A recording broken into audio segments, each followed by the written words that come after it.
네, 서울의 소리 시청자 여러분 반갑습니다. 시사의 품격입니다. 저를 기억하시는 분들도 계시겠지만 거의 1년 만에 서울의 소리 스튜디오에 찾아오는 것 같습니다. 제가 1년 전에는 새싹 유튜버였는데요. 이제 구독자도 꽤 많이 늘고 서울의 소리 덕분에 중견 유튜버로 활동을 하고 있는 시사의 품격입니다. 서울의 소리 시청자 여러분 진심으로 반갑습니다. 오늘 방송을 할 내용은요. 선라이즈는 누구 겁니까? 입니다. 여러분들께서 기억하고 계시는 분들도 있으실 테지만 한 1년 전에 서울의 소리와 또 모 방송에서 진행을 했던 평택항을 배경으로 하는 그 선라이즈라는 회사에 관해서 방송을 했었죠. 그 방송을 기억하시는 분이 계실 텐데요. 여러 가지 사정으로 진행을 못하고 있다가 이제 서울의 소리와 시사의 품격의 합동 방송으로 앞으로 좀 긴 시간 동안 계획은 뭐 몇 달이 될 수도 있고 그렇습니다. 긴 시간 동안 이 선라이즈와 또 윤석열 처 일가의 이 사건 그리고 또 이 선라이즈를 통해서 가장 많은 피해를 입었던 슈퍼마린 종합물류 이성열 대표의 이야기를 우리가 그 취재한 내용을 가지고 매주 서울의 소리와 함께 방송을 진행을 하게 됐습니다. 오신 분들 반갑습니다. 오늘 출연자분들을 소개를 좀 해드리도록 하겠습니다. 우선 우리 선라이즈에서 가장 많은 피해를 입었다고 할 수 있을까요? 예, 네. 피해를 입었던 신고자 제보자입니다. 신고자 겸 제보자, 네, 선라이즈의 공익 제보자. 온갖 악행에 대한 신고자 겸 제보자이신 슈퍼마린 종합물류의 이성열 대표이십니다. 인사 한마디 해주시죠. 예, 반갑습니다. 제가 1년 전에 저도 서울의 소리 와서 방송을 하고 제가 지금 이가 없는 관계로 발음이 좀 안 좋습니다. 네. 될 수 있으면 호스트인 선희 선생님이나 강성 기자님께서 말씀 많이 주시면 조금 더 제가 가까이 답변을 하겠습니다. 대주시면. 예. 네, 이성열 대표님이셨고요. 마이크를 조금 가까이 대고 예, 말씀을. 알겠습니다. 예. 마이크를 조금 가까이 대고 우리 이성열 대표님께서 지금 이빨이 상당히 안 좋으세요. 예, 그래서 없죠. 아예 없습니다. 아예 없어가지고 발음이 조금 셀 수가 있다는 점 여러분들 좀 양해를 부탁드리겠습니다. 그리고 제 우측에 여러분 보시는 좌측에 끝까지 간다에 우리 조국일보 강성 기자님 오셨습니다. 네, 반갑습니다. 안녕하십니까. 조국일보로 새롭게 인사드리는 강성 기자입니다. 네, 작년 2020년 8월 18일 날 우리 서울의 소리에서 방송을 같이 했었는데요. 정말 많은 일이 있었습니다. 지난 13개월 동안. 지난 취재 내용과 진행되는 내용 서울의 소리에서 전달할 수 있도록 하겠습니다. 네. 지금 그 시사의 품격에서도 지금 방송이 진행이 되고 있나요? 잘 진행되고 있습니까? 예, 고맙습니다. 네. 자, 그러면 처음 선라이즈라는 회사를 처음 들어보시는 분들도 계실 것 같고요. 작년의 방송을 기억하고 계시는 분들도 있으실 텐데 왜 우리가 선라이즈에 대해서 이야기를 하게 되는지 그 배경에 대해서 좀 말씀을 드릴 필요가 있습니다. 그러면 누가 말씀해 주시겠어요? 네. 선라이즈라는 회사가 뭐 어디에서 무슨 일을 하는 회사인지. 네, 중심지는 이제 우리나라 서해안에 있는 평택 쪽이고요. 네네. 평택항에서 네네. 농산물을 수입하는 업체입니다. 아, 네. 네, 그리고 지금 옆에 오늘 출연하신 이성열 대표님께서는 이제 동종업종을 그 대표로 계시면서 네네. 같이 수입을 하시는데 음. 이제 많은 문제점들이 있다 보니까 공익 제보자로서 신고를 수차례 했었습니다. 한 160건 정도를 하다 보니까 네. 이 타겟이 돼버린 거죠.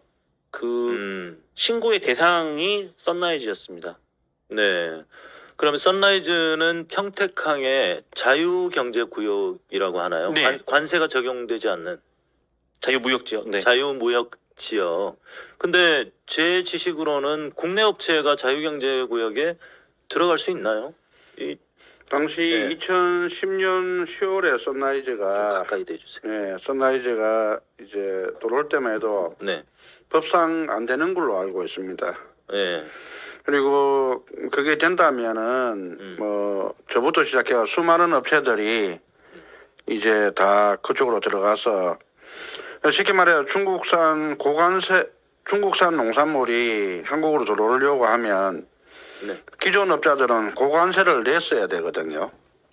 근데 선라이즈 FMT는 이게 유통공사의 뭐 입찰이나 아니면 뭐 이런 양어관세를 받지를 않고 일단 원물을 가지고 와요.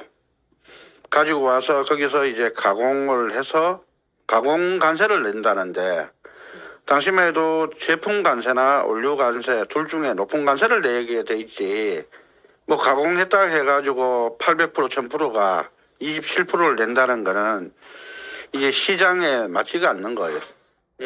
그러면 그 관세라는 것이 원재료, 농산물 원재료를 수입할 때는 관세가 상당히 높고 맞습니다. 그것을 가공해서 재수출을 한다거나 그렇죠. 그러면 일부 관세가 줄어드는 거죠? 대기업들이나 중소기업들이 이미 한 15년 전부터 중국에다가 가공 공장을 투자를 해서 네.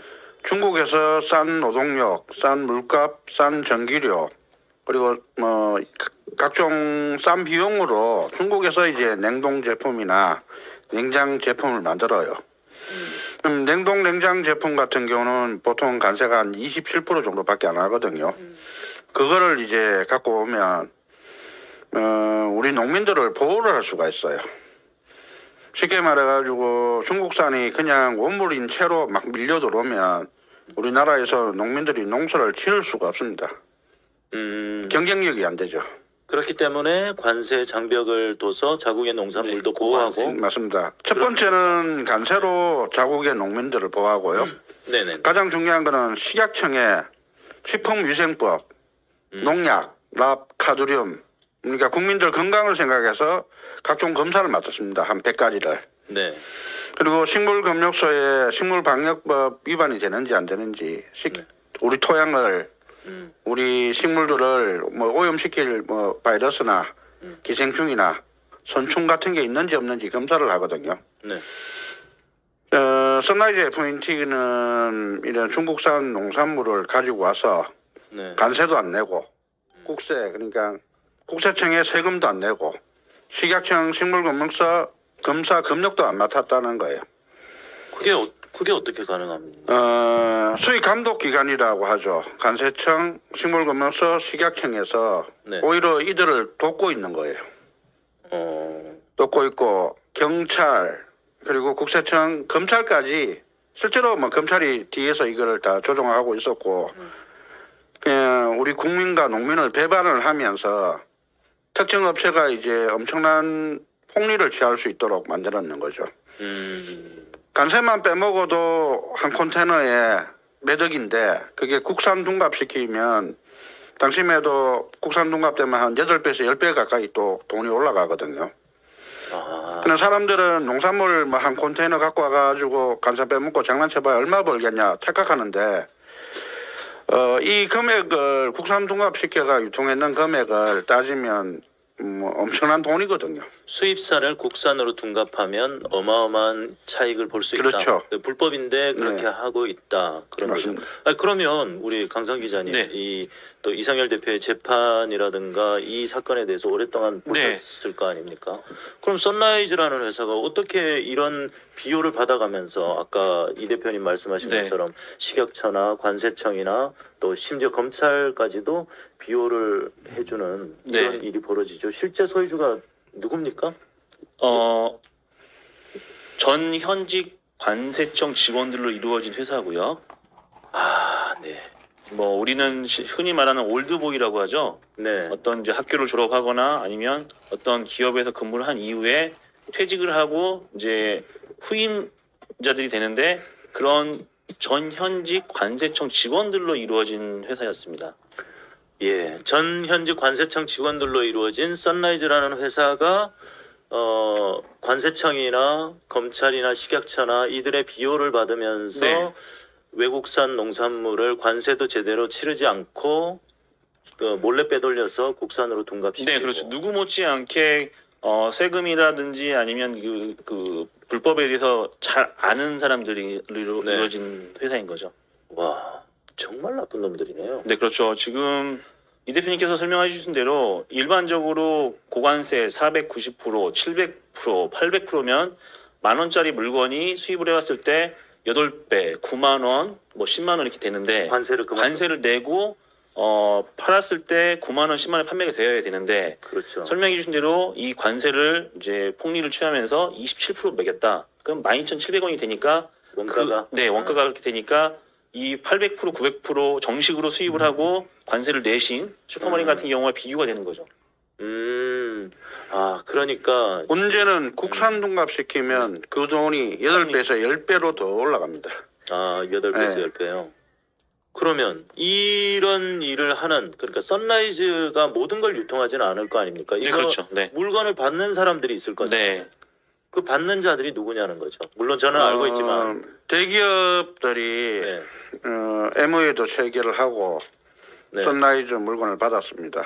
MOU를 체결해서 네. 네. 그리고 뭐 수많은 대기업들이 있는데 네. 제가 뭐 일일이 말씀드리기는 그렇고 확실한 거는 이제 농심과 농심자회사, 태경농산, 오일수산, 태양물산은 받았다는 겁니다. 남성유통. 태경농사는 상당히 많이 들어본 회사인데 그 농심자회사하고 실질적으로 거기 농심 회장과 뭐 아들이 등기되어 있거든요. 그러니까 농심의 스프를 만드는 회사 맞습니다. 아닙니까? 그리고 네. 곡물들을 가공합니다. 그러니까 선라이즈가 콩나물, 콩, 녹두, 팥, 서리태 이런 곡물들을 많이 가지고 왔어요. 그걸 받아서 가공할 만한 회사들은 드물었거든요. 네. 그리고 저한테 이제 사기치고 소송 사기치고 저한테 엄청난 피해를 줬는 거는 이제 농심 자회사였어요. 저 웃긴 건 뭐냐면 농심 그 직원들이 오히려 저한테 이 대표님 반대로 돼 있어요. 네, 농심을 조심해라. 네네네. 편하게 하셔야죠. 마스크가 되게 불편하네요. 마스크가 불편하시군요. 네. 네, 편하게 끼시고요. 자, 그러면 선라이즈 정리를 해보면요. 선라이즈라는 회사는 평택항의 자유경제구역에서 사업을 하고 있는 곳인데 자유경제구역에는 국내 업체가 들어갈 수 없는 것으로 아는데 유일하게 들어가 있고 그 선라이즈의 대주주들은 관세청이나 이런 곳에서 퇴직을 한 올드보이들이다. 네. 그리고 이자들이 다 최소한 한 잔씩 하고 몇 개씩의 전과도 가지고 있다. 네. 일수전가가 할애했습니다. 일수 전과도 가지고 있다. 네. 진짜 나쁜 서울에서 욕해도 됩니까? 예, 진짜 나쁜 새끼들이네요. 중앙지검 외사부 추창경 검사실에 네. 그 일하시던 분이 제 동생이 억울하게 구속당하고 네. 뭐 슈퍼코리아 이 연결로 진정서를 제청을 냈어요. 근데 검사가 뭐 멀쩡히 하는 업체를 뭐 음해한다고 그렇게 표현하더라고요. 그래서 검사한테 제가 뭐라 했어요. 아니 그 선라이즈 로친네들이 그런 표현을 쓰는데 자주 만나는갑죠. 근데 거기 일하시는 분이 이야기를 해주더라고요. 선라이즈의 나평훈 회장은 다이아몬드 밀수부터 해가 밀수전가가 많고 그 사장들이 다 농산물 밀수전가들이 하려는 사람들인데 검사 바뀌면 자기가 끝까지 이거를 조사를 하겠다고 이야기를 했어요.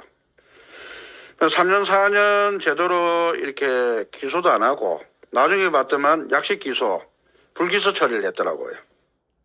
이 대표님이 신고를 하니까 맞습니다. 신고를 하니까 그런 가지고 식으로 나오셨는데 네, 신고 내용 한번 보여주시죠. 그런 식으로 처리를 했다는 거죠. 신고 내역은 이렇게 많습니다. 네. 지금 자료를 엄청 가지고 오셨는데 이걸 다 보여드릴 수는 이거 없지만 한 100분의 1 가져왔습니다. 신고 네네네. 내용은 한 160건 정도 네. 됩니다. 앞으로 이제 계속 진행을 할 테니까요. 그리고 또 우리 국민들의 안전한 먹거리를 우리가 먹어야 하는 그 권리를 빼앗아가는 거네요. 네, 맞습니다. 대기업이나 이 선라이즈라는 회사가 이 외국산 농산물을 관세도 제대로 치르지 않은 상태에서 국내로 몰래 빼돌려서 거기에는 또 대기업들, 특히 아까 말씀하신 농심 같은 네. 이런 회사들이 외국산 농산물을 가지고 국산으로 둔갑을 해서 뭐 스프도 만들고 또 유통도 하고 네. 그런 거네요. 야, 정말 입이 안 다물어지는데 그러면 우리 국민들의 안전한 먹거리를 위해서도 분명히 우리는 이 문제에 대해서 관심을 가져야 되네요. 그렇죠. 2010년 뭐 9월이나 10월 달에 이 회사가 설립이 됐는데 네. 그러면은 이명박 정권 때 박근혜가 기재위에 있었거든요. 길제이는 간세청과 구색청을 담당하는 곳 아닙니까? 네. 그리고 박근혜가 대구 달성 그 국회의원이거든요. 네. 태경농산이 대구 달성 공장이 있습니다. 아, 네. 거기 유병동 사장이 2013년도에 박근혜가 서울에 올라올 때 같이 따라왔습니다. 그러면 그 저한테 아주 큰 피해를 준 유병동 사장이라고. 태경농사는 박근혜 정권과 상당히 깊은 관련이 있다. 그렇죠. 왜냐하면 대구 달성 캐봐야 공장이 몇 개 없어요. 없는데 뭐 스폰서 역할을 할 수 있는 공장 캐봐야 박근혜고, 뭐 태경농산이 박근혜 구속되고 나서 한교안이가 태경농산에 뭐 표창했는 내용이 있더라고요. 네, 계속 얘기하시죠. 그럼 제가 뭐 계속 이야기하는 것보다 질문을 하시면 아, 네네네. 네. 저는 자, 3점포로 빠지니까. 그러면 선라이즈라는 회사가 그 저지른 불법 지금 어느 정도 얘기를 해 주셨는데, 이성열 대표님은 선라이즈의 이 불법적인 상황에 대해서 뭐 관세 포탈이라든지 이런 것에 대해서 신고를 했다고 하셨잖아요. 네, 맞습니다. 그 신고를 하신 이유가 단순하게 이 정의감이었느냐, 또 다른 처음에는 이들이 저를 노린 게 아니었어요. 네. 처음에는 평택항에 콩나물콩 수입하는 사장님 두 분이 계셨어요. 네, 그 선푸드 조병호 사장님, 뭐 진가무역 정병태 사장님, 그리고 인천에도 콩나물콩 수입하는 업체가 한 두 군데 있었는데 네, 이 업체들을 이제 손을 보기 시작하더라고요. 평택세관 이춘우 계장이라는 사람이 이 중국에서 발화된 콩나물 컨테이너가 들어오면 발화율이 워낙 높아가지고 빨리 창고로 가서 냉각수를 줘야 안 상하거든요. 네, 근데 이거를 창고로 입고를 못하게 해요. 창고에 돌아도 창고 안으로 냉각수를 못 주게 시간을 끌어요. 그리고 창고 안으로 입고를 하면 또 못 나가게 막아요. 그러면서 이 사장님들을 한 1년 조금 넘게 부도를 하게 만들더라고요. 네. 그리고 그 인허가를 받게 한 제가 또 타겟이 됐는 거예요. 그래서 저는 그 사장님들 옆에 600평을 얻어가지고 냉동 냉장 시설을 하고 유통을 하기로 돼 있었거든요. 네. 그래서 통관과 금융 대행을 하면서 그 사장님들을 돕게 돼 있었는데, 그 사장님들을 이제 간세청에서 평택세관에서 먼저 작업을 하더라고요. 그리고 나서 이제 저한테 윤석열 초고무부 장진호가 접근을 했습니다. 윤석열의 네, 처고무부, 윤석열이죠. 네. 예, 윤석열의 그 김건희의 막내 고모. 막내 셋째 고모부, 고모 네. 김혜섭 씨. 네. 네. 고모가 김혜섭 씨고, 네, 맞습니다. 예, 고모부가 장진호. 장진호. 네. 2011년 7, 8월 달에 예, 저한테 냉동 냉장 설비를 왜 안 하냐. 그래서 지금 뭐 대기업 물류를 하다 보니까 결제를 한두 달 뒤에 받으니까 자금이 많이 물려 있다니까 네, 현금 3억과 부동산 대출을 14억 받아서 총 17억을 투자를 줄 테니까 참고를 해보라 하더라고요. 냉동 냉장 공사를. 그래서 제가 당시 나이가 어려가지고 그거를 아주 좋은 기회라 생각하고 계약금 1억 주는 걸 한국 후지 냉기로 바로 송금을 했습니다. 그 당시 그 이 대표님이 나이가 많이 어렸습니까? 사업 초기에 제가 32에 사업을 시작해서 그때 한 예. 35 정도밖에 안 됐을 거예요. 아, 30대 중반. 네. 그래서 장진호가 접근해서 네. 원래 이 사람이 농산물 유통하는 사람이죠. 생강 수입업자한테 네. 그걸 받아서 이제 국내에 파는 사람이었어요. 생강 수입업자들한테 자금을 뭐 1, 2억 이렇게 성금을 주고 중간 도매상 네, 정도. 거상이죠. 우리나라에서는 생강 거상입니다. 아, 5대 거상이. 거상이네. 아주 큰 거상입니다. 그런데 왜 이 윤석열의 처고모부 장진호라는 사람이 이성열 대표에게 접근을 해서 냉동 창고를 해보라. 내가 투자를 할 테니. 네. 그래서 총 그게 17억 네, 17억을 투자를 하게 됐어요. 17억 정도를 투자할 테니 냉동 창고를 해보라. 나하고 동업하자.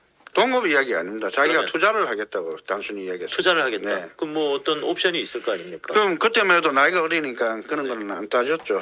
그건 안 직원들도 다 뽑아놓고 그냥 내가 투자해주겠다. 좋은 사람인 줄 알고 그래서 선금으로 네. 1억을 받았는데, 한국후진행기로 송금을 했어요. 네, 아니 한국후진행기에서는 의정부에 있는 업체인데 꽤 큰 업체였고 이전에 저랑 공사를 해봤거든요. 네, 한두 달 안에 이제 공사가 끝나야 되는데 두 달, 석 달 연락을 안 받더라고요. 계속 제가 수백 통의 전화를 해가지고 네. 공사 왜 빨리 안 하냐니까 여기저기 공사를 많이 벌려놨는데 자금이 힘들다고 이야기를 하더라고요. 그리고 제가 이러면 안 된다. 고액의 전기료, 임대료, 직원들 급여가 나가는데 이러면 부도난다고 계속 확인을 하고 하니 석 달 만에 나타나가지고 네. 4천만 원을 더 달라 하더라고요. 어디에서요? 그 한국후진행기 윤상무라는 사람이. 네, 그래서 제가 장진호 씨한테 자금을 더 달라고 한다니까 뭐 계약금을 1억이나 주고 공사도 안 되는데 못 믿겠다면서 저를 뭐라 하고 이거를 돈을 안 줘가지고 제가 또 없는 돈에 3천만 원을 더 줬어요. 구에서. 네, 3천만 원을 더 줬는데 또 사라졌는 거예요. 그래서 제 동생이랑 저랑 한국후진행기를 찾아갔어요. 찾아가가 아예 진짜 죽기 살기로 막 덤볐거든요. 그 한국후진행기 윤 사장과 그 동생 윤상무가 있는데 자기들이 몽골로 냉동기를 수출했는데 관세청에서 문제를 만들었다는 거예요. 그리고 그거하고 나하고 무슨 상관이 있냐니까 국세청에서도 협박을 한다는 거예요. 그리고 그거하고 나하고 무슨 상관이 있냐니까 장진호와 네. 윤석열 고무부 장진호와 그 건물 임대인 관리인이죠. 관리인 정의선이 찾아와서 이성열이 돈을 못 구하면 쫓아내고 자기들이 마무리 공사를 하겠다고 했는 거예요. 자, 한국후진행기는 이성열 대표가 원래 사업을 할 때 영진보수창고 사장일 때 영진보수창고를 냉동냉장 개조 공사를 할 때 공사를 해봤거든요. 같이 공사를 하던 업체인데 한국후진행기라는 곳이. 근데 장진호가 한국후진행기에다가 그렇죠. 이성열이 이거를 진행하지 못하면 나중에 우리가 장진호가 사주를 하는 거죠. 뭐냐면 계약금 1억을 받고 공사를 해주지 말라고 했는 거죠. 예. 저랑 정병태 사장을 노렸는 거예요. 콩나물 공장 하는 사장이 300평을 콩나물 시설을 해놓고 그 옆에 제가 600평을 냉장 창고를 하니 두 사람을 제거를 하고 선라이즈하고 콩나물 공장을 하려고 했는 거겠죠. 애초에 그러면 2011년 7월 달부터 이성열 대표의 창고를 뺏으려고 맞습니다. 이성열 대표의 사업을 뺏으려고 작업을 한 거네요. 이게 마치 그 여러분들이 아시는 최은순 사건하고 너무나 흡사하네요. 우리 정대택 가족입니다. 정대택 선생님도 마찬가지고 또 노덕봉 선생님도 마찬가지고 정대택 쌤이 특히 그 송파구 오금동의 스포츠센터 물건 관련해서 정대택 선생님이 이 100억짜리 채권이 나왔는데 몇 달 만에 이게 수익이 날 것 같아서 이거를 받으려고 하니까 돈이 필요한 거죠. 근데 어디선가 최은순이 나타나서 내가 돈을 댈 테니 우리 동업하자라고 접근한 거하고 똑같네요. 그래놓고 실제로 한 5개월 만에 52억 5천만 원 정도의 수익이 났지 않습니까? 우리 서울의 소리 식구분들은 너무나 잘 알 겁니다. 우리 정대택 선생님도 매주 일주일에 한두 번씩 또 방송에 나오시기 때문에 그런 수법하고 너무 똑같네요. 이 사람들이 되겠다. 윤석열 최고무부 장진호가 얼마나 악랄한 사람이냐면 네. 같이 생강사업했던 수입업자들을 다 잡아먹고 구속을 시키거나 부도로 나게 만들어요. 서산에 가면 생강상해들이 있거든요. 거기 사장님들 제가 처음에 장진호가 저한테 이런 짓 하니까 제가 뒷조사를 해봤어요. 처음 봤는데도 술 밥 사주면서 장진호 욕을 하더라고요. 그리고 같이 사업했던 손영수 사장이나 조병호 사장이나 정병태 사장이나 다 이제 장진호 욕을 하고 저는 장진호가 이제 조병호 사장이나 송영수 사장, 정병태 사장한테 어떤 짓을 했는지 누구보다 잘 알고 있거든요. 네. 그러면 이제 장진호가 증거가 있냐 묻겠죠. 이번에 제 재판에 정인은 우선 건물 관리인 정의선. 정의선이가 장진호 와이프, 저 김건희의 막내 고모 김혜섭 앞으로 계약서를 작성을 했다고 증언을 했습니다. 계약서를요? 네. 그러니까 제가 2011년 12월 1일 날 제가 계약을 했는데 저 모르게 자기들이 계약서를 작성을 했어요. 그러니까 이미 이 사람들은 저를 작업을 해서 부도나게 만들고 쫓아내고 보내고? 자기들이 창고를 차지하려고 덤볐는 거예요. 근데 잠시만요. 이성열 대표가 그 창고업을 하면서 물론 네. 그 원래 창고의 땅의 주인은 따로 있지 않습니까? 맞습니다. 그래서 장기로 보통 계약을 할 거 아닙니까? 5년이든 10년이든 15년이든. 그래서 그 계약 기간이 남아 있는 거죠.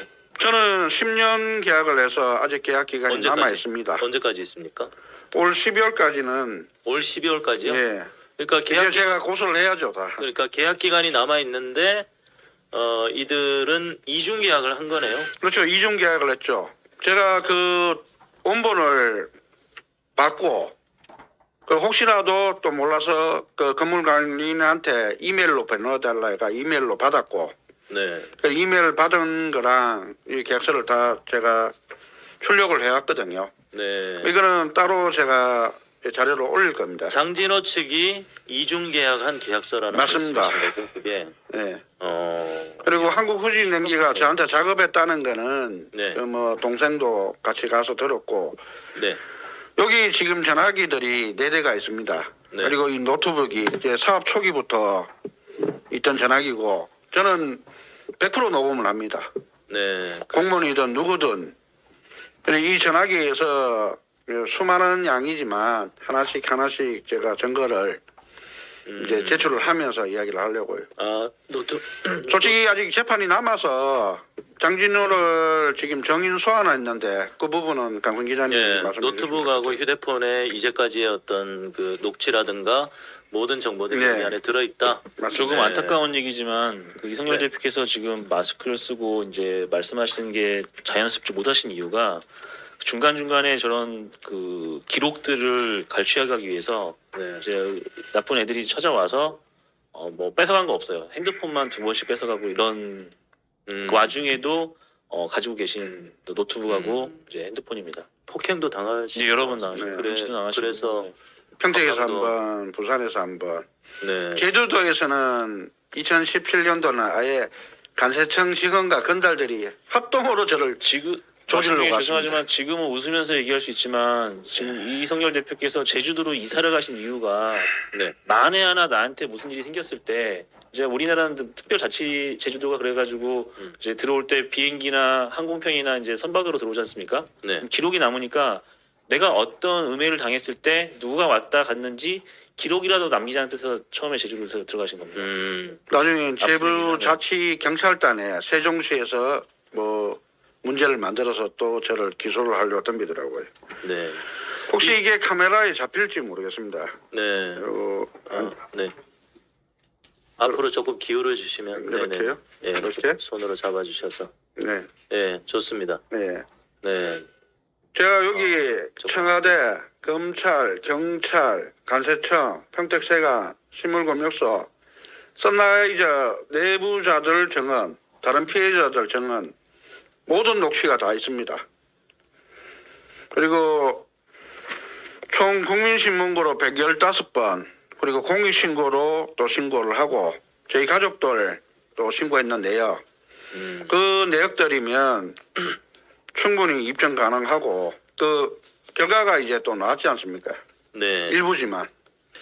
자, 그래서 작년 이맘때인가요? 작년 이맘때 선라이즈는 누구 겁니까?로 시작을 해서 그때 방송을 할 때 많은 분들께서 십시일반 도움을 주셔서 맞습니다. 초기 변호사비를 여러분들께서 모금을 해주셨습니다. 또 어느 독지가분께서도 도움을 주셨고 그래서 우리가 수임한 변호사가 누구죠? 네, 지금 법무법인 양재의 황희석 변호사님이시고요. 네, 여러분이 알고 계시는 열린민주당 최고 우리 황희석 변호사이신데요. 지금 1년여 가까이 네, 지금 재판에 현 13개월째 진행 매달 중이죠. 고생을 하고 계시죠. 그리고 이 재판이 이제 머지않아 몇 달 안에 변호사님이 한 번 더 계세요. 예, 몇 달 안에 어. 끝나는 거죠. 이제 뭐 내년 봄까지 갈 것 같기도 하다고 하는데 예, 빨리 모르겠습니다. 끝나면 한 11월 빨리 끝나면 11월 끝날 것 같습니다. 네. 그래서 지금 변호인단에 이성열 대표가 외롭게 지금 싸우고 계시다가 변호인단에 여러분들께서 도와주셨기 때문에 1년 동안 우리 이 대표님께서 서울에서 또 버티기도 하셨고, 그다음에 황희석 변호사 그리고 또 부산 수영구에서 법무부인 정산입니다. 네. 예, 아깝게 탈락을 하신 낙선을 하신 법무부인 정산의 강윤경 변호사님이 지금 함께 싸워주시고 계십니다. 강윤경 변호사님하고 같이 싸웠던 국회의원이 부산 수영구 지금은 무소속이죠. 전봉민 의원입니다. 전봉민은 부산의 유명한 건설 재벌의 아들이고 아마도 21대 국회에서 재산이 가장 많지 않을까 싶습니다. 900억이 넘는다고 얘기가 들었는데 최근에 또 문제가 불거져서 국민의힘을 탈당을 했죠. 탈당을 해서 지금 꼬리 자르기를 한 상황인데 황희석 변호사님하고 강윤경 변호사님이 이성열 대표의 재판을 지금 도와주고 계십니다. 그래서 머지않아 이제 좋은 결과가 나올 것 같고요. 그래서, 이야기 나눈 네. 김에 네. 제가 아마 시민분들이 촛불 시민, 깨시민분들이 제 사연을 듣고 변호사비를 마련해 주셔가지고 이렇게 아직 구속 안 되고 있고요. 구속될 일 아니시지 않습니까? 구속 시도를 엄청 했죠. 네, 그리고 여기 계시는 뭐 시사의 본격 선생님이나 강성 기자님이 1년 넘게 지금 제 옆에서 보디가드 겸 물심양면으로 도와주고 계시고 아이고 뭐 그렇지 않습니다. 무엇보다 재무의 분들이 제가 서울에 있을 수 있도록 이렇게 좀 큰 돈들을 해주시면서 제가 서울에서 버틸 수 있도록 네. 해주셨어요. 도와주신 분들이 상당히 많이 계셨죠. 제가 방송 내용하고 조금 좀 별개의 얘기인데 이 얘기는 꼭 좀 드려야 되겠습니다. 우리 서울의 소리 가족분들이 다들 참 훌륭하신 분들이고 제가 참 존경하고 존중하는 분들인데 최윤아님 그런 말씀 하지 마세요. 제가 문프를 비난하던 자입니까? 아니, 3,000% 빠지지 마시죠. 문재인 대통령님의 공과 과를 얘기하는 게 뭐가 잘못됐습니까? 아무도 그렇게 생각 안 하니까 그런 말씀하지 마세요. 아시겠죠? 예. 자, 아무튼 그래서 이성열 대표님께서 이제 재판에 지금 연루가 돼 있지 않습니까? 그러면 도대체 누가 이 이성열 대표를 고소하고 고발하고 했던 거죠? 그건 제가 말씀드리겠습니다. 사건이 워낙 많으셔가지고 네. 실제로 친동생인 그 지금 계명호 이수민 그 이영렬 씨께서는 2년여 가까이 감옥 생활도 하셨고요. 네. 물론 또 아버님도 그러셨고요. 네. 그리고 어머님에 대해서도 추징이 들어오고요. 그래서 사건이 일단락된, 그러니까 그들 손에서 일단락된 내용들이 여러 건이 있고요. 현재 진행되는 건이 3건이 있는데 하나는 2020 고단 식물검역법 위반, 그리고 1358, 1359 수원지방검찰청 평택지원에서 지금 진행이 되고 있고요. 네. 작년 우리가 서울의 소리의 방송 때부터 해서 지금 9번의 재판이 이루어졌습니다. 그리고 앞서 말씀하신 농심 자회사 태경농산에서 맞습니다. 이성열 대표께서 특정경기 가중처벌법 횡령으로 약 10억 원 상당의 네, 그 동생도 걸고 이종사총 동생도 그 제가 걸고 말씀드릴게요. 어머니도 걸고 네. 그래서 네. 그 횡령으로 건 사건이 있는데 우리가 이제 2020 고합 2구 사건 번호입니다. 2구. 네, 그래서 작년부터 지금까지 약 한 6번의 재판이 이루어졌습니다. 그래서 총 15번 정도가 뭐 거의 매달 한 달에 한 번이나 2번 정도 재판이 이루어졌었고요. 그러면 태경농산이 고소를 하고 이성열 대표가 지금 피고인 사건입니다. 네, 피고인 사건이고 횡령으로? 저희는 무죄를 주장을 하고 있고 네. 네, 횡령이고요. 무죄가 아니라 제가 피해자고 네. 걔들은 사기꾼입니다. 이게 소송에서 이제 다 밝혀지고 있고 아니 그런데 어떻게 그 농심 자회사 태경농산이 이 사람들을 피고로 그렇게 고소를 할 수가 있죠? 만든 사건입니까 이게? 이 말씀은 굉장히 시간도 많이 걸릴 수 있고 네네. 간단히 말씀드리긴 힘든데 네. 네, 앞서 질문 주신 그 예. 관세법 위반이나 네. 식물검역법 위반은 세관에서나 식물검역소에서 이성열 대표가 식물검역법 위반 앞에 설명해 주신 선충이 뭐 우리 그 수입한 농산물이 나왔을 때 네. 우리 농지나 토지를 이제 황폐시킨다. 그래서 검역을 하고 검수를 하는 그런 지정 업체들에서 이 법을 위반했다고 이성열 대표님을 고소고발한 내용입니다. 그래서 식물검역법 위반 그리고 관세법 위반인데 네. 그 내용을 가지고 그대로 받아서 이제 그 사건의 물건인 생강이나 고추를 몰래 팔아 먹었다고 건 횡령 사건입니다. 그러면 그 수입한 물건이 보통 컨테이너로 수입을 하지 네. 않습니까? 그러면 그 수입한 물건이 태경농산의 제품인데 자기들 물건인데 자기들이 지불한 앞에 계신 이성열 대표님한테 죄송한 말씀이지만 네. 작년 이맘때까지만 해도 이성열 대표께서는 그들의 물건인 줄 아셨어요. 근데 제가 판단한 바로는 이성열 대표 물건이면서 이성열 대표의 돈이면서 이성열 대표의 창고이면서 네.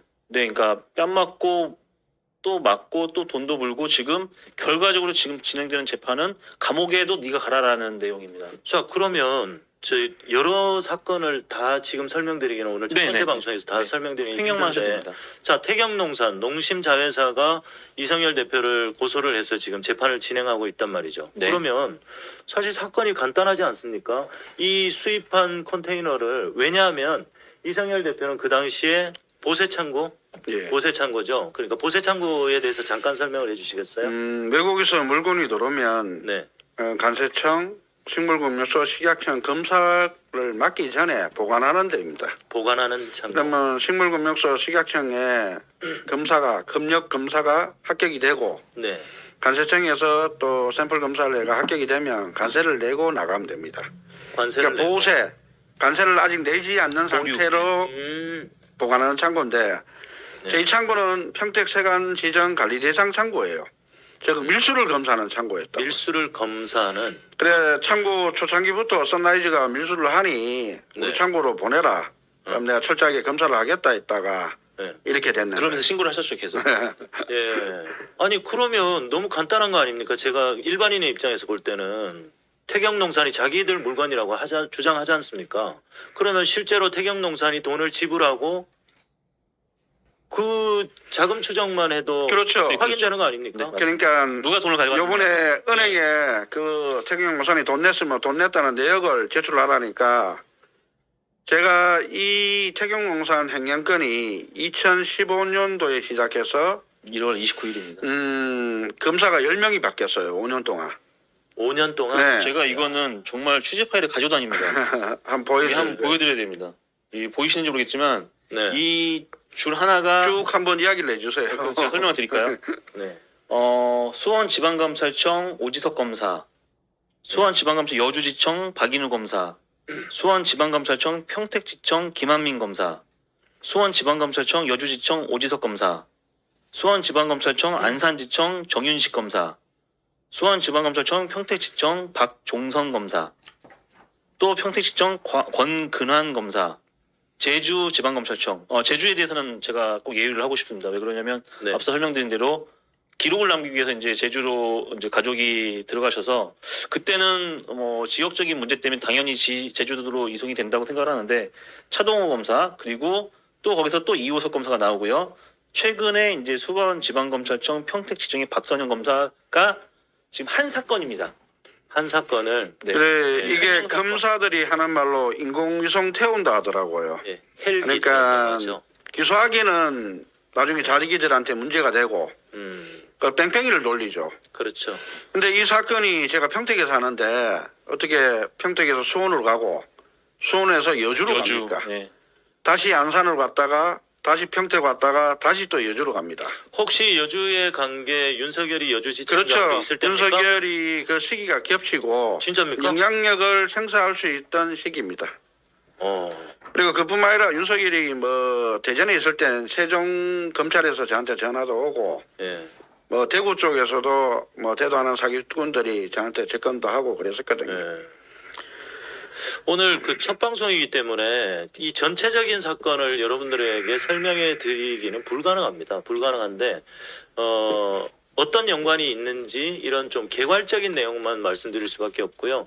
그리고 다음 주에도 저희들이 방송을 할 것이고 그 다음에 또 10월 말부터 매주 1회씩 이렇게 방송을 할 텐데 여러분들의 관심이 좀 필요합니다. 오늘은 개괄적인 내용, 선라이즈라는 회사가 어떤 회사인지, 왜 이성열 대표가 피해를 입게 됐는지, 왜 소송을 당해서 지금 재판을 하고 있는지, 뭐 이런 얘기들을 주로 할 텐데 우리가 별 얘기를 안 한 것 같은데 이제 한 20여 분밖에 안 남았어요.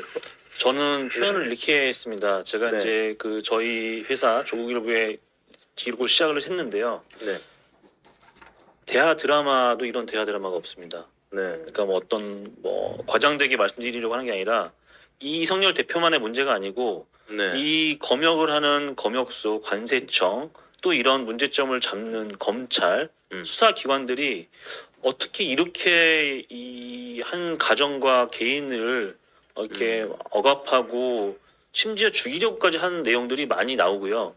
네. 오는 10월 13일과 10월 15일 날 14시와 14시 40분에 지금 이제 말씀드린 진행되는 식물검역 위반과 횡령에 대해서 재판이 진행이 되거든요. 네네. 제가 지금 16번 참석을 했는데요. 증인들이 이성열 대표를 본 적이 없다고 하고요. 진술서에 자기가 사인을 하지 않았다고 하고요. 오히려 그 기소를 한 검찰이나 판사가 당황해하는 내용들이 너무 많습니다. 그냥 만든 사건이네요. 만든 사건. 단정할 수 없지만 그래서 저는 네. 저나 저희 가족을 이렇게 만든, 그리고 제 밑에 있던 사장들을 그렇게 만든 고발 사주를 하고 고소 사주를 한 놈을 잡기 위해서 10년을 싸웠습니다. 거의 제가 다 파악을 했고요. 증거들도 다 수집을 했습니다. 네. 그냥 놔서 뭐 그냥 이야기하는 거 아닙니다. 네. 적어도 동생이 구속이 되고 아버지가 아버지. 구속이 되고 저 자살 시도 3번을 하고 저희 애들 중학교밖에 못 나오고 엄청난 고통을 받았어요. 그 와이프 아직 뭐 정신과 치료받고 이제 좀 안정됐는데 오늘 뭐 방송이나 이런 걸 신경 쓰지 말고 보지 말라 했어요. 네. 윤석열이 본인한테 제가 신고했는 내용만 해도 엄청납니다. 네.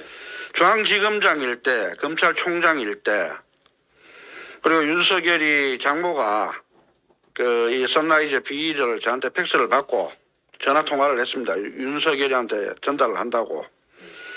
근데 오히려 이제 작업을 당하고 뭐 높은 사람이니까 이걸 일일이 신경 못 쓴다.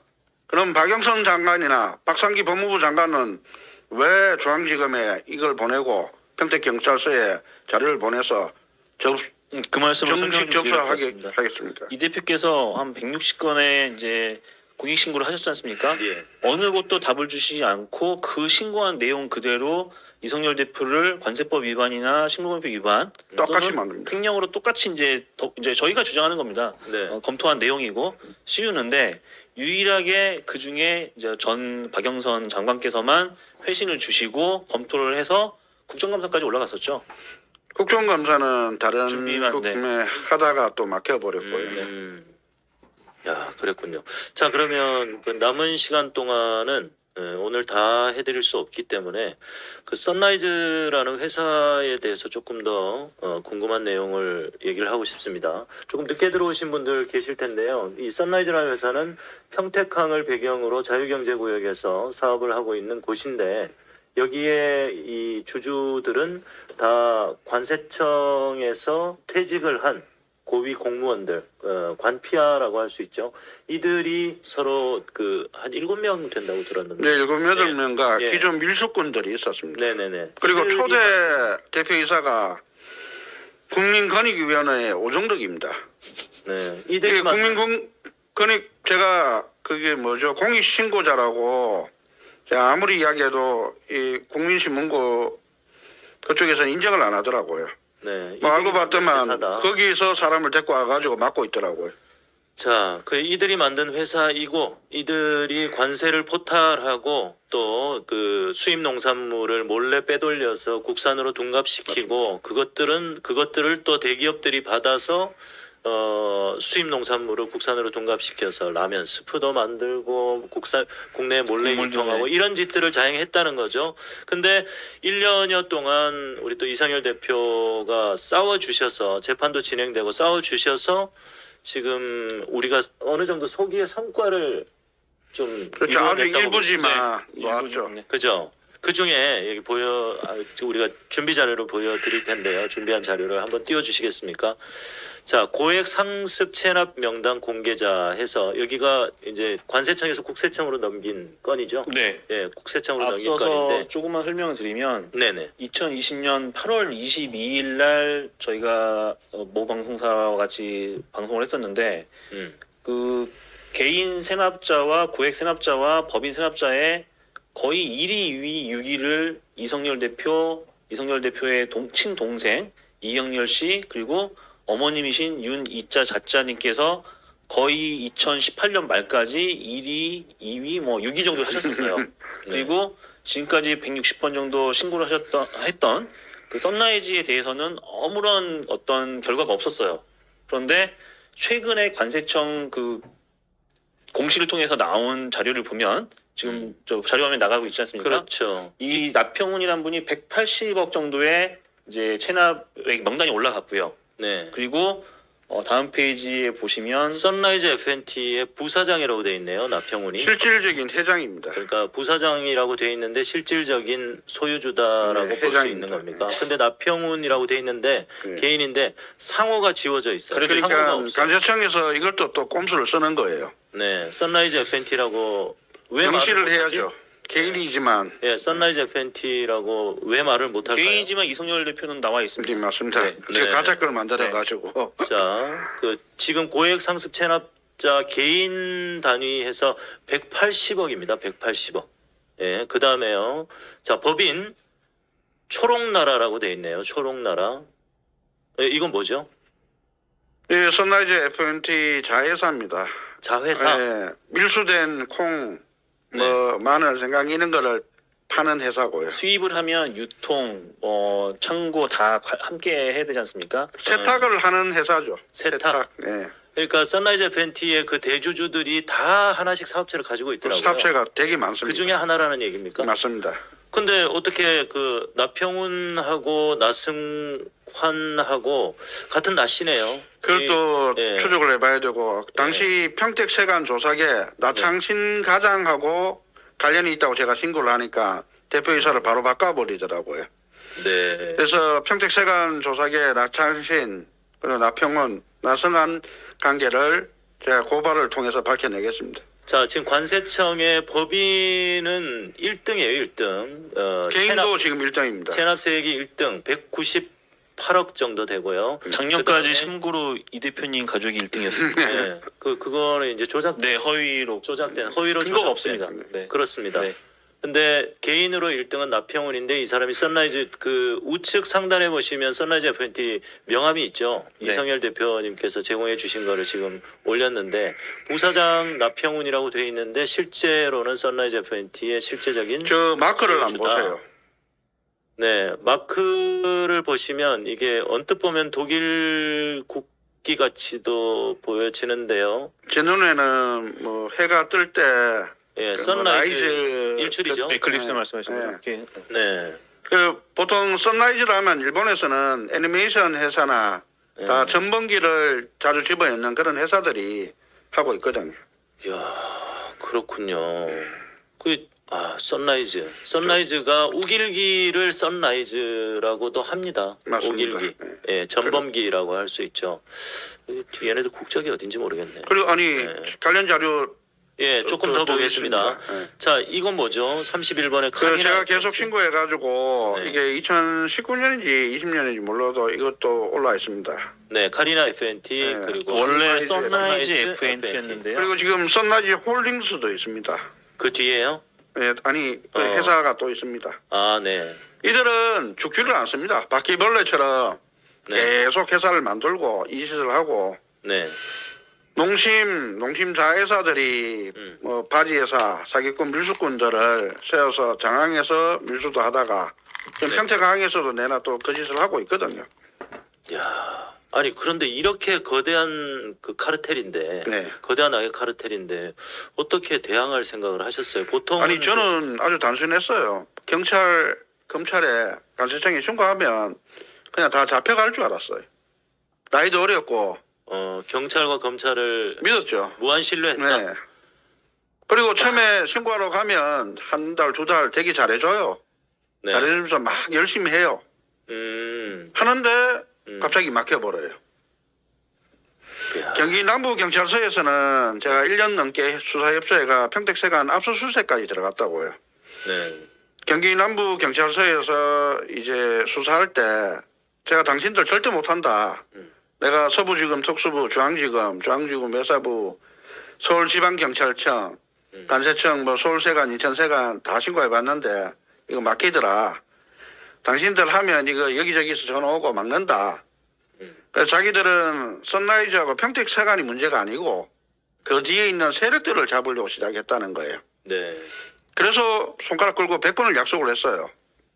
근데 아니라 다를까 사건은 전혀 엉뚱한 사건이 돼버리더라고요. 당시 이런 종합적인 사건을 담당했던 팀이 지금 그 윤모 씨가 당시 검사였죠. 윤모, 네. 윤석열, 네. 네. 지금 대선 후보죠. 네.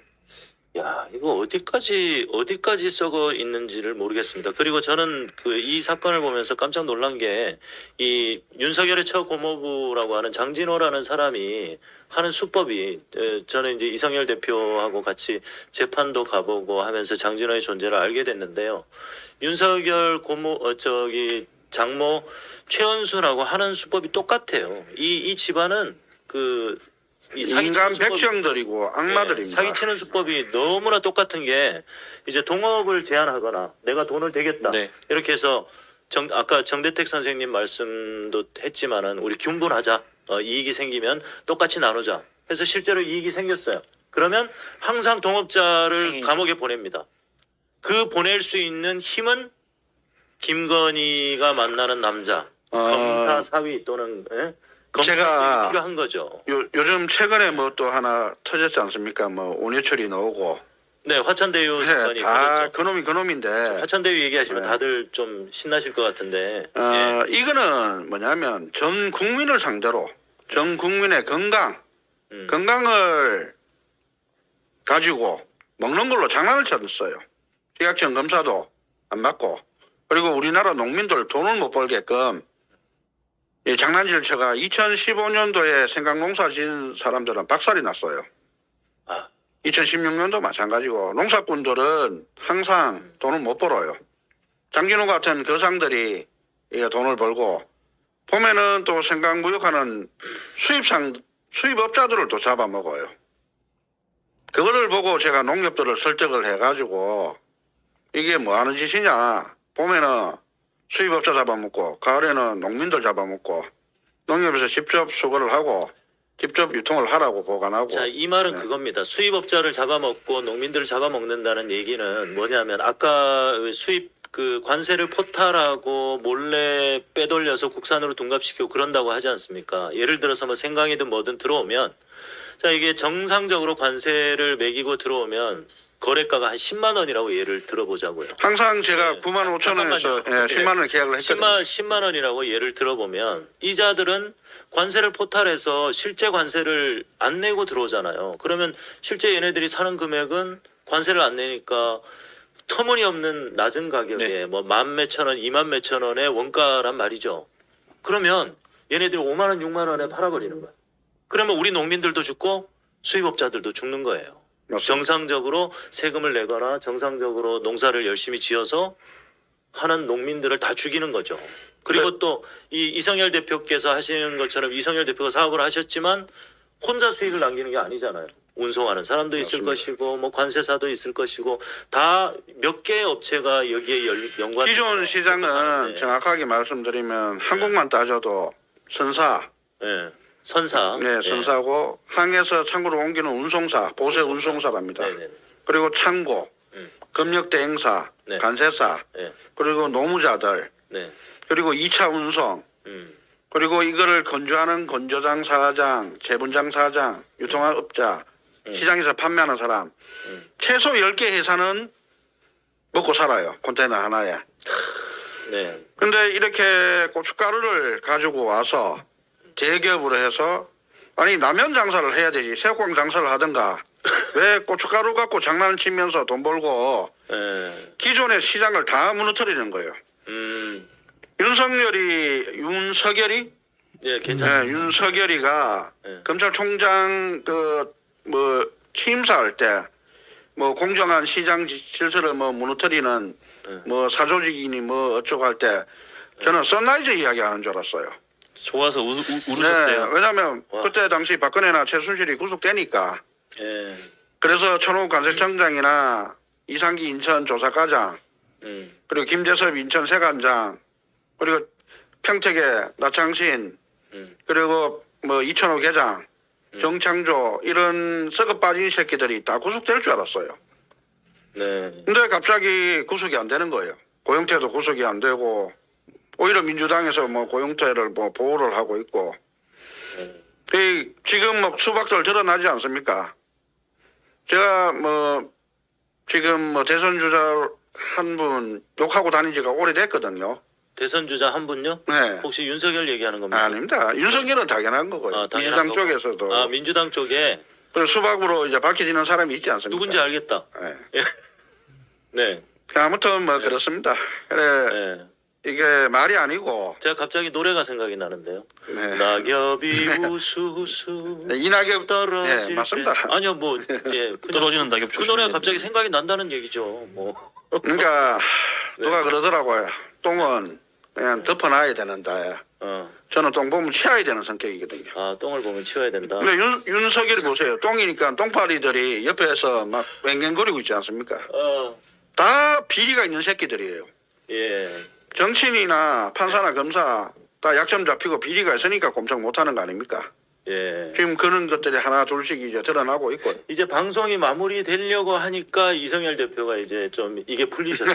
이게 어떡하지? 조금 지금 이제 한 10여 분 정도 남았는데요. 10분, 15분 정도 남았는데 마지막 마무리 얘기는 뭘 해야 될까요? 재판 얘기는 좀 우리 또 시청자분들께서 오늘 처음 들으시는 분들은 재판 얘기하면 이게 좀 감이 잘 안 오실 것 같아요. 감이 잘 안 오실 것 같고, 자, 선라이즈는 이런 회사다라는 것은 얘기를 드렸고, 그러면은 네. 윤석열 윤석열의 김건희가 네, 뭐 모 유튜브에 전화 녹취 파일에 김건희가 제 이야기 하는 게 있다고 하거든요. 아 그래요? 네.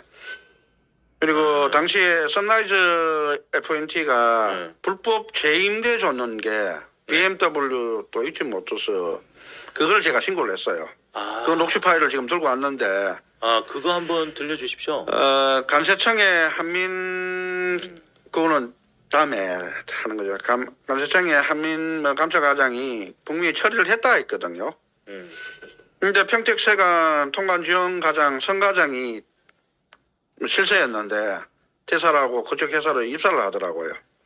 네. 그리고 윤석열이 장모한테 저희 여직원들 시켜가지고 선라이즈 비리를 팩스를 보내고 제가 또 전화통화해가 이제 설명도 하고요. 그리고 무엇보다 윤석열이 처고무부 장진호에 네. 장준호가 이제 5년 2개월 징역 보낸 사람이 있었어요. 네. 그 사람 나와가지고 이제 뭐 괴롭히니까 냉동 탑차를 사주면서 선라이즈에 입사를 시키더라고요.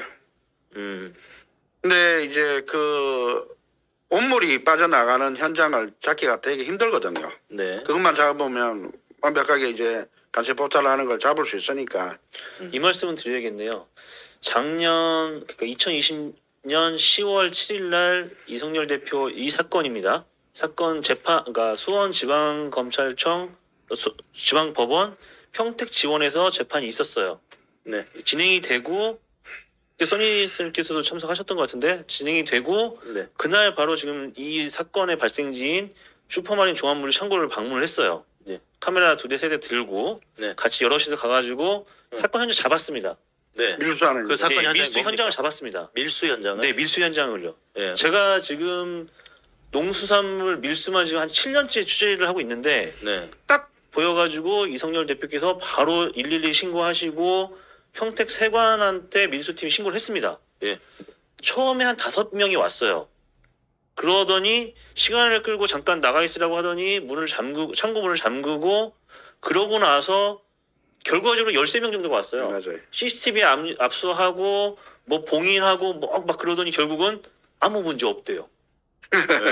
근데 밀수를 어떤 식으로 했습니까? 어떤 식으로? 그러니까 그 베트남, 중국 생강을 갖다 놓고 이걸 빼무면서 국산 흑가. 이 말씀만 마무리하겠습니다. 국산 쓰레기. 제가 드리고 싶은 말씀은 뭐냐면 이성열 대표가 주범이고 전체 사건의 기획자라고 주장을 하는 와중에도 네. 재판장에서 그 판사님 앞에서 재판을 받고 있는 와중에도 그 사건 현장에서 세관 애들 관할 하에 물건이 나가고 있다는 거죠. 그러면 범인이 이성열 대표입니까? 그러니까 완벽한 알리바이죠, 따져보면. 그런데 출두를 한 그걸 관리 감독하는 세관 직원들은 13명이나 됐는데 그거에 대한 아무런 대응도 하지 않고 오히려 카바를 쳐주고 있었던 거죠. 혹시 그게 그 저번에 제가 봤던 네, 맞습니다. 박스가리 박스가리 그겁니까? 그 전에 제가 신고를 해서 네. 제 창고를 강탈을 당하고 2017년도에 네. 신고를 해서 그 지온로지스라는 평택 세관이 뒤를 봐주는 업체가 네. 제 창고를 강탈을 했습니다. 네. 그리고 제 밑에 있던 그 사장들이 거기서 같이 일을 하면서 밀수를 계속하고 있었는데 그거를 신고를 해서 네. 구속이 됐어요. 네. 구속이 됐는데 보석으로 또 풀려나는 거예요.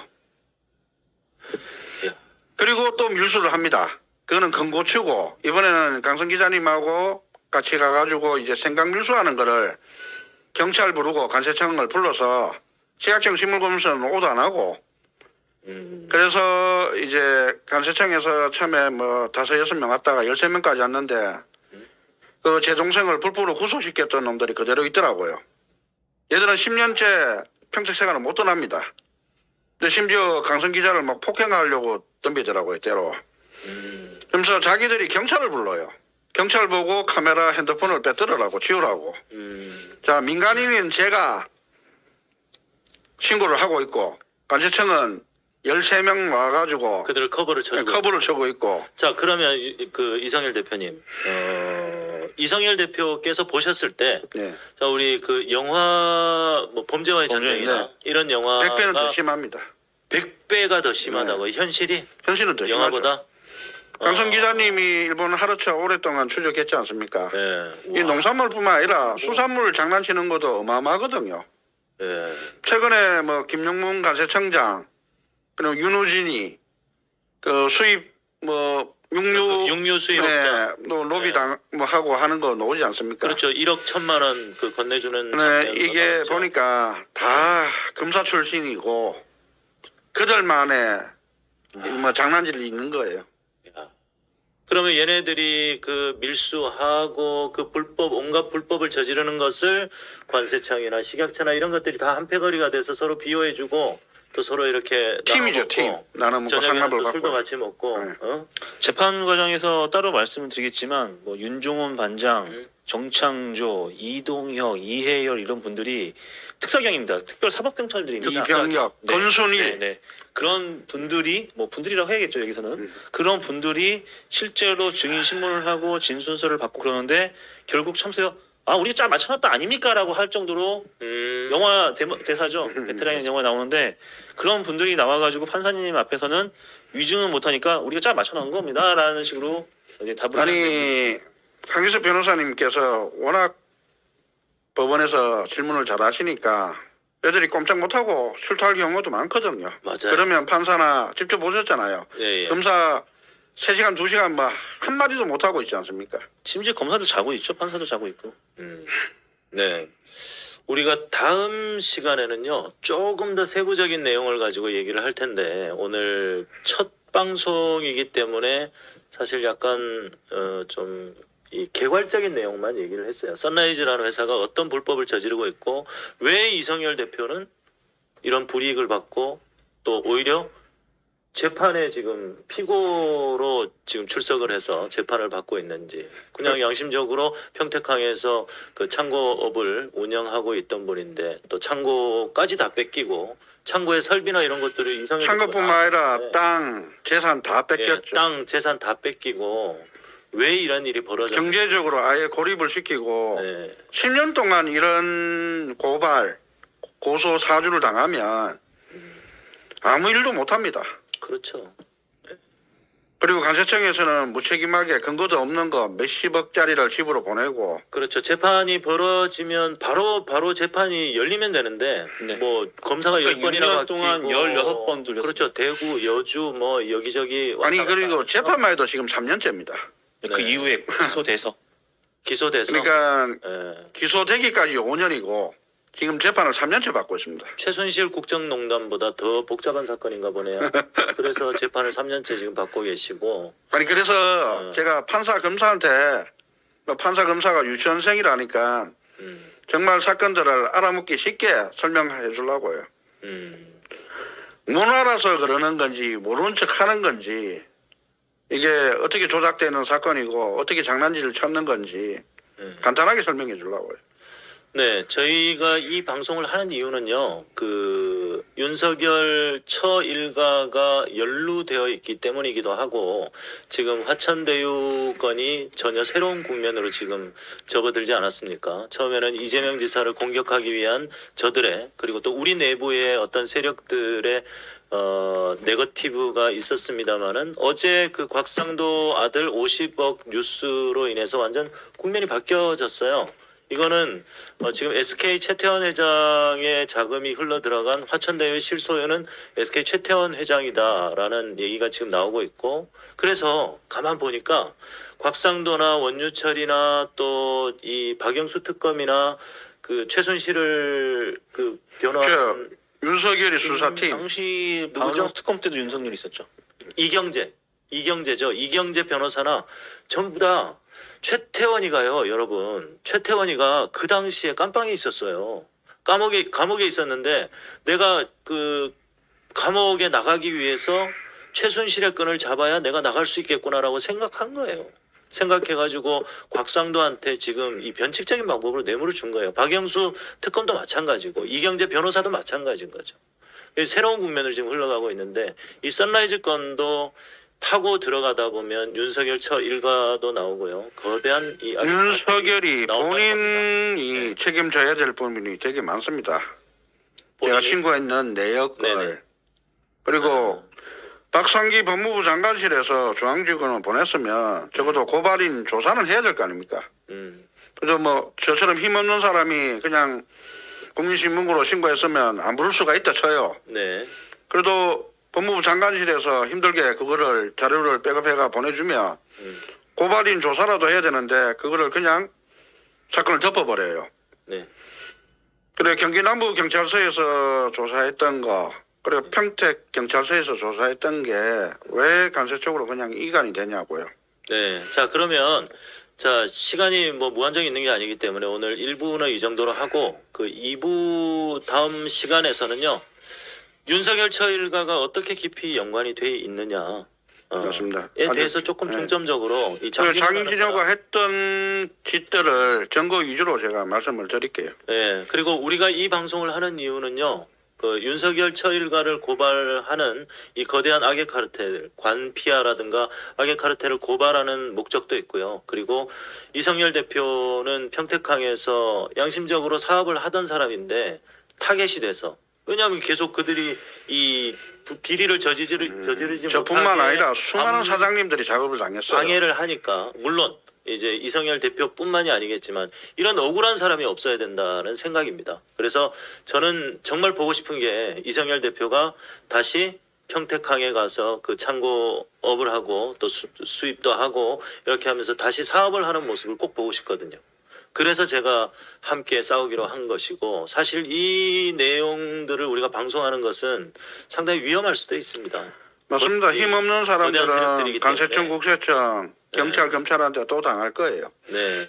그래서 제가 작년에 여기서 방송하고 나서 그 제 주변에 지금 한 1년 가까이 또 제 주변에서 계속 찝찝거리고 괴롭히는 사람들이 있거든요. 네, 맞습니다. 실제로 자살한 분도 있습니다. 자살한 분도 있고요. 예, 그거는 앞으로 이제 우리가 방송을 하면서 차근차근 얘기를 해드릴 텐데 오늘 조금 시간이 약간 오버가 되기는 했습니다만은 일단 그 2부에 조금 더 자세한 내용을 얘기를 하기로 하고 예. 자 우리 한 2, 3분 정도 예. 아니 이제 강성 기자님께서 말씀하시면 네, 될 것 같아요. 저는 이야기를 충분히 했습니다. 네. 지난 13개월 동안 15번 정도 이제 재판에 참석을 했지 않습니까? 다음 기일에 이제 지금 말씀하신 장진호 그 증인신문을 검사 측 증인신문을 불렀습니다. 네, 맞습니다. 네, 불렀는데 지금 지난 8월, 지난 6월 다 그 출두를 하지 않았는데 지난 9월 10일 날 그 소환장이 도착이 됐어요. 장진호 씨한테. 네. 그래서 아마 오는 10월 13일 14시에 이제 횡령에 대한 재판이 하나 있고요. 네. 15일 14시 40분에 이 장진호 씨가 이제 증인 참석하기를 바랍니다. 오셔가지고 한번 봤으면 좋겠는데 네. 13일과 15일 날 양일에 걸쳐서 재판이 이루어질 겁니다. 진행이 될 겁니다. 그러면 13일과 15일에 둘 다 장진호가 지금 일단은 15일 날 출석 15일이요? 요구를 지금 도달했습니다. 자료를 보시면 10월 15일 14시 40분 수원지검 지방- 평택지청 네, 예, 평택지청 지방 24호 절청이죠. 24호 법정. 그때 오시면 가까우신 분들은 오셔서 응원해 주시면 좋습니다. 처음에 진짜 힘들게 싸우시다가요. 저나 또 우리 여러분들이 도움을 주셔가지고 우리가 한 10명 넘게 그 자리에 앉아 있었잖아요. 그러니까 판사가 묻더라고요. 판사의 자세가 달라져요. 예. 이렇게 응원하는 사람들이 많이 있구나. 이 누구냐고 이상열 씨를. 물어봤죠. 네. 그래서 누구십니까? 관계가 어떻게 되십니까? 이렇게 묻는 거예요. 판사들도 이게 눈치가 있다니까요. 근데 그 이제까지 전에 정말 서울에 외롭게 소리에서 싸우셨는데, 방송하기 전에는 예. 저랑 어머니랑 와이프 이렇게 3명 가면 항상 농심이나 태경공사 저쪽 놈들이 와서 저를 더 크게 조롱하고 막 협박하고 했었거든요. 네. 근데 여기 방송하고 나서 시민분들이 많이 도와주시니까 그만큼 좋은 게 없더라고요. 네. 이제 판이 좀 바뀌어가고 있는 거죠. 이렇게 알고 응원하는 사람들이 많구나. 쟤네들도 눈치를 보거든요. 판사들도 그리고 마찬가지고. 황희석 변호사님께서 금토일 그리고 평일에도 마찬가지고 새벽까지. 강성 기자님하고 서로 보신다고 예. 거의 1년 넘게 그렇죠. 저한테 시간을 다 보내셨어요. 맞습니다. 한 100명 변호하실 거를 시간을 저한테 다 할애를 하셨거든요. 맞습니다. 그래서 10월 감사드리고 예. 10월 15일 오후 2시 40분이니까요. 한 2시 정도에 오시면 황희석 변호사님도 만나실 수 있고요. 강윤경 변호사도 만나실 수 있고 저는 미국에 있군요. 예, 아무튼 저도 시간 날 때마다 재판을 참석할 텐데 혹시 가까이 계시는 분들이라면 오셔가지고 재판도 참관해 주시고 힘도 좀 주시고 같이 또 마치고 식사하면서 얘기도 좀 나누고 그랬으면 좋겠습니다. 자, 2부에 뵙기로 하고요. 오늘 이성열 대표님 또 강성 기자님 함께해 주셔서 고맙습니다. 네, 고생하셨습니다. 자, 서울의 소리 우리 독자 여러분께 또 깊이 감사를 드립니다. 선라이즈를 관심을 가져주시고 또 앞으로 계속 시리즈로 방송을 할 텐데 이 선라이즈를 통해서 거대하게 카르텔을 고발하고 또 이 이성열 대표 같은 억울한 분들을 우리가 좀 같이 응원하고 지켜드려야겠다는 마음으로 이 방송을 시작했는데 많은 분들께서 응원해 주셔서 감사드리고요. 저 한마디만 해도 됩니까? 됩니다. 서울의 소리 백은준 선생님이 고소를 많이 당했다고 그래 제가 우리 방송 초심님. 보고 네. 그 벌금이 엄청나던데 좀 십시일반 좀 도와주셨으면 좋겠어요. 네. 저도 후원 받으면서 후원하거든요. 예, 많이 웃긴데. 도와주시고 계시죠. 예, 맞습니다. 참. 예, 우리 서울의 소리 초심님도 많이 응원해 주시고 또 오늘 서울의 소리 가족 여러분 그리고 또 시사의 품격 가족 여러분 저를 좀 오해하시는 분들이 계신데 저를 제대로 보시면 띄엄띄엄 보지 마시고 제대로 보시면 저 오해할 일 없습니다. 저 진국입니다. 도대체 왜들 이러십니까? 문재인 대통령에 대해서 비판을 했다고 문재인 대통령 까는 사람이라고 제발 그러지 마십시오. 우리가 성인군자 뽑습니까? 예, 저를 제대로 좀 봐주시길 바라겠습니다. 자, 선라이즈는 누구 겁니까? 오늘 첫 번째 순서는 조금 두서가 없었습니다만은 이 대표님, 강성 기자님 모시고 한번 진행을 해봤습니다. 다음 시간에 또 2부로 저 알찬 내용으로 여러분들 만나 뵙도록 하겠습니다. 서울의 소리 1년 만에 왔는데요. 예, 앞으로 이제 거의 매주 뵐 수 있도록 하겠습니다. 자, 여기서 인사 같이 한번 드릴까요? 네. 예, 여러분 고맙습니다. 다음 시간에 뵙겠습니다. 감사합니다. 네. 감사합니다.